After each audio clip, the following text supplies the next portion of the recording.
When I was a kid, I remember, you could see them coming. Steel-gray clouds would darken the distant horizon and drift forward to fill the giant prairie sky. It felt like I could smell the oncoming downpour. And at night, when lightning lit up my childhood bedroom and thunder rumbled me awake from sleeping, I pretended I was scared as an excuse to go creeping down to the front porch where my parents sat, watching the storm. Sitting on weathered lawn chairs, they asked if I was scared and told me I was safe from harm.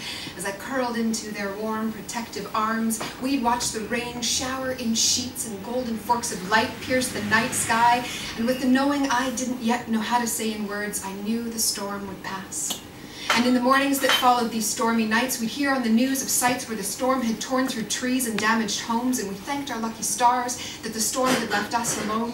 I'd walk to school through the cool, damp air and think, the rain has washed all of the cars and sidewalks clean and cranked up the color of the grass to make it even more green. I wanted to bottle up the fresh, fragrant scent in the air and carry it with me everywhere. When you're a kid, you learn how to see them coming and what to expect and how to prepare. And then you grow up and you realize that some storms kind of come out of nowhere. His storm had a kind of calm before, and I'd tried hard to ignore the dark clouds that had drifted up from our troubled horizon. I'd had glimpses of his capacity to be mean, but I could never have foreseen how hard his storm would hit when I finally said, I'm done. That's it. And the sky opened up, and instead of rain, he pelted me with punishment fueled by his own pain. Claps of thunder were replaced with acts of slander. Flashes of lightning illuminated the frightening lengths to which he'd go, seeking a vengeance that made sense only to him. His raging winds ripped through the straw house we'd tried to build.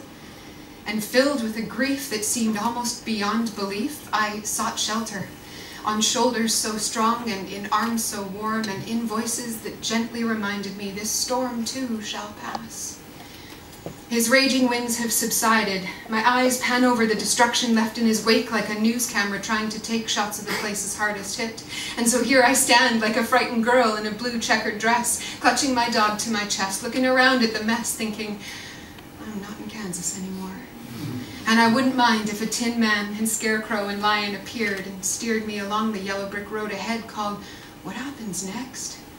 It's a trek, to be sure, and I've got courage and a heart and a brain, and I know 3 clicks of my heels won't erase the pain. And maybe I'll never know exactly how to prepare, but there is a new, fresh kind of sense in the air. And I know I'll carry that with me everywhere. Thank you.